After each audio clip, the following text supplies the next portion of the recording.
Hey guys, welcome to Brian's Man Cave. So today I'm continuing on with my favorite toys, and again it's going to be a Transformer. I'll probably do a bunch of Transformers for this thing. But we're going to a Decepticon, and this is Shockwave. Now this is one that I did not have as a kid, when I was a kid I should say. I knew people that had him, and I always thought he looked cool. I mean, the just everything about him looks cool. Like the purple, just looked a little bit different, and the way he just transformed. And he also actually makes noise. But you know what? I don't know if this will work. I haven't actually tried this in a while. Probably not. The batteries are probably dead, but it does light up, and it does. You know, you could kind of see in there. Yeah, it would make some noise. So what Shockwave essentially was he was what Megatron, if you watch the TV show, the original Generation 1 TV show, the cartoon, before the Transformers all left Cybertron, Megatron, essentially the leader of the Decepticons, left Shockwave in charge. And so he kind of became like the guardian of, you know, I guess wherever the Decepticons took over with their base and all that stuff. And he was there for millions of years while the Transformers were stuck in that volcano until they awoke in 1984. So he had a big role to play. In fact, if anybody would have been a good person to take over for the Decepticons, it would have been this guy. But I mean, in the G1 Transformers, or the ones that I watched anyways, he never did. It was all this guy. It was all Megatron. And then even Megatron himself became Galvatron, which essentially was Megatron with a new body. And so this guy never really got the love to take over as the Decepticons. And of course the Starscream also always tried to take over. He actually did play a lot of valuable parts in the show as well.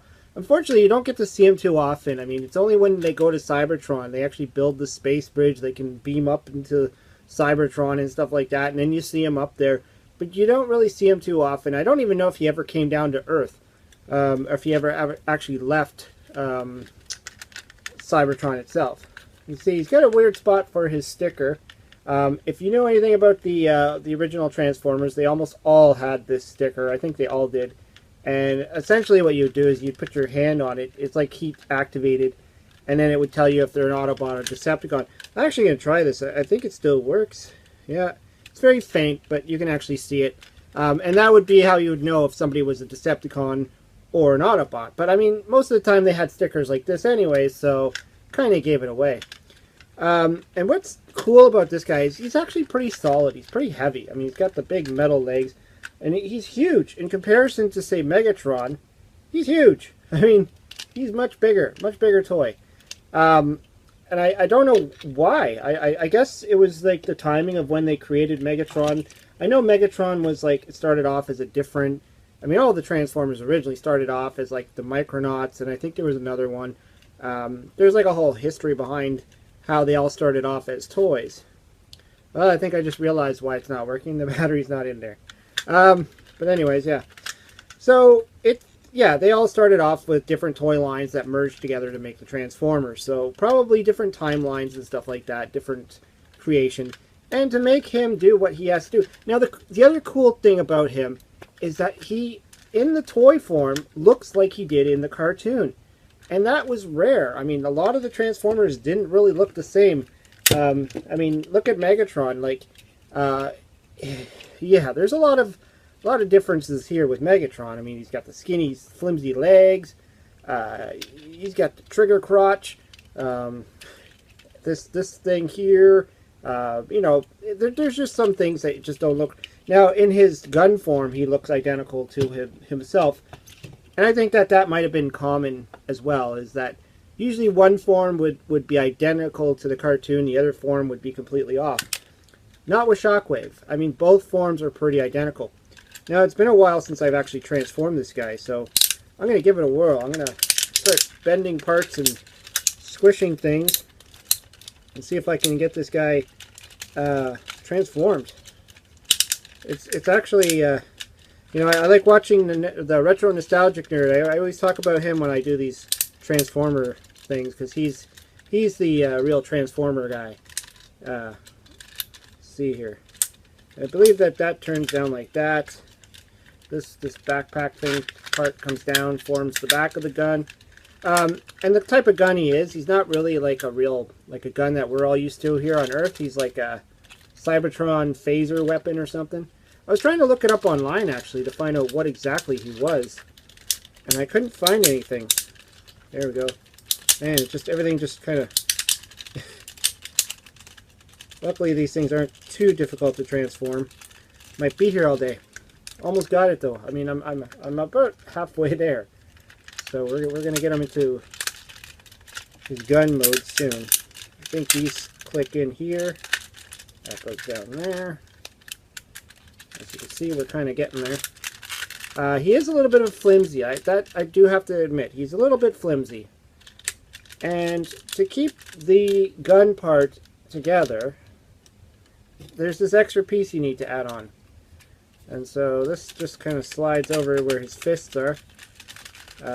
Again, unlike, say, something like Optimus Prime, where the fists were removable, this guy, his fists are built in, just like Megatron. So you can see he's a fairly big weapon.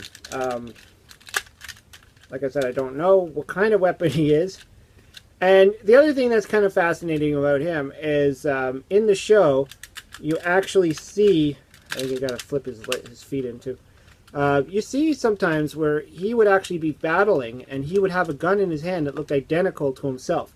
Almost like a little mini-me Shockwave. Kind of interesting that he would kind of use himself to shoot things. You never saw Megatron. I don't think you've ever saw Megatron pull out like a, what is he, a Walter something P40, something like the old guns the Germans used in the war, World War II. But yeah, this is definitely just a phaser gun. Looks cool though. I really like it. I mean, it doesn't do much for when you're playing with your Transformers to just transform them into this kind of gun. I mean, but ultimately it looks pretty cool. Got the hose going on there. I remember always trying to replicate this with my Legos. I used to always try and build Transformers out of my Legos. And this was one guy I always tried to replicate. Because I never had him when I was a kid. I always thought it was cool and I just never had him. And it's got a trigger on there you can see there. Now, if I had a battery, it's a 9-volt battery, which I don't have. I'm sure it works. I just don't know if I have a 9-volt battery anywhere. I don't think I have much that actually uses a 9-volt battery, so it'd be kind of weird. Like, even our smoke detectors, you would think would run a 9-volt battery, and they don't. They're wired into the house, which is different. But yeah, I mean, so as far as Shockwave is concerned, he did appear in the live-action movie, the Michael Bay movie. I was kind of excited when I first learned about that. I was like, yes, finally, Shockwave. But then I was kind of disappointed, and I guess that's the pattern when it comes to the Michael Bay movies, the Transformer ones anyways, is that you typically got disappointed. I liked the first Transformer movie, the very first one. It was different, it was unique.